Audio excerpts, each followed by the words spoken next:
À présent, nous sommes en ligne avec M. Ahmad Rami, directeur de Radio Islam en Suède. Monsieur Rami, bonjour. Bonjour, monsieur. Merci de votre intervention téléphonique, Monsieur Rami. Le régime sioniste entre dans une nouvelle période de crise politique. Olmert va annoncer ce dimanche même sa démission. Les élections au sein du parti au pouvoir Kadima ont eu lieu mercredi dernier. À l'issue de ces primaires, la ministre des Affaires étrangères du régime sioniste, Mme Tzipi Livni, l'a emporté sur son principal rival, Shaul Mofaz, et elle a prétendu avoir l'intention de déolmertiser la scène politique de ce régime.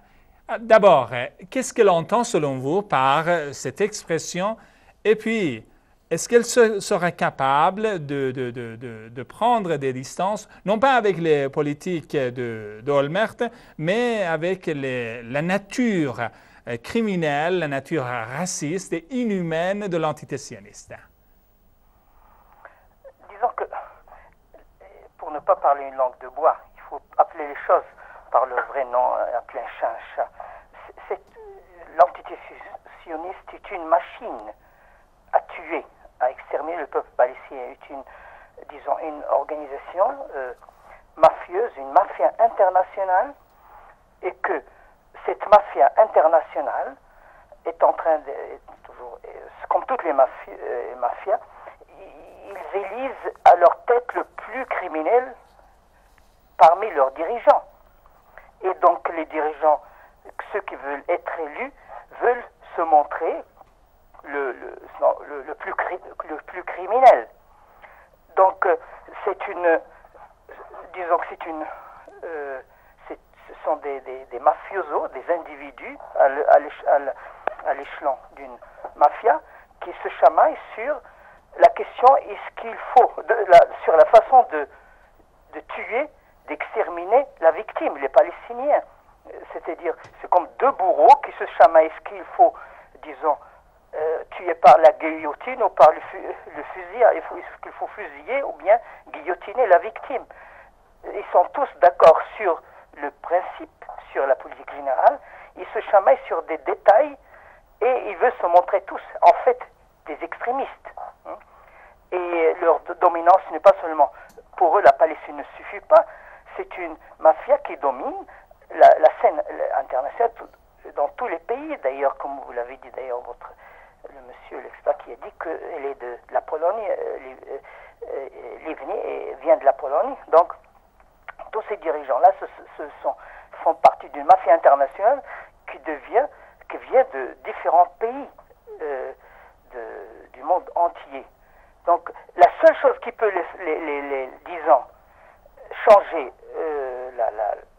les dents du problème, c'est la résistance qu'ils rencontrent dans leur projet d'exterminer le peuple palestinien. Vous voyez?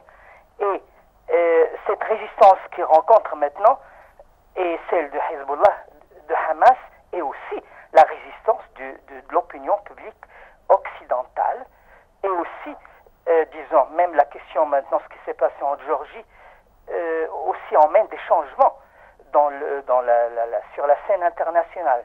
Donc, pour nous, il ne faut pas quand même disons, perdre du temps à parler de comment une machine d'extermination fonctionne de l'intérieur. Il faut voir la légitimité de cette machine, le rejet de cette machine elle-même. D'ailleurs, dans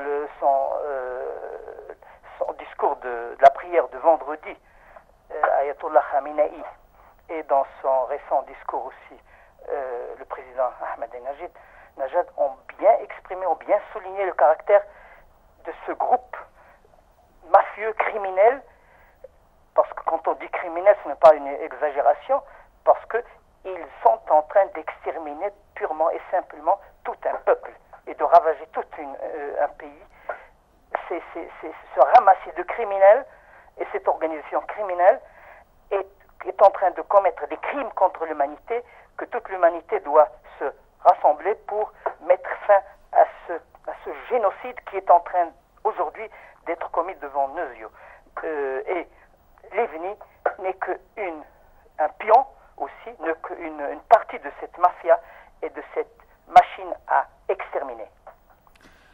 Ahmad Rami, je rappelle que vous êtes directeur de Radio Islam en Suède. Merci infiniment d'avoir apporté ces éclairages à notre émission. Merci et à très bientôt. Merci, monsieur. Au revoir.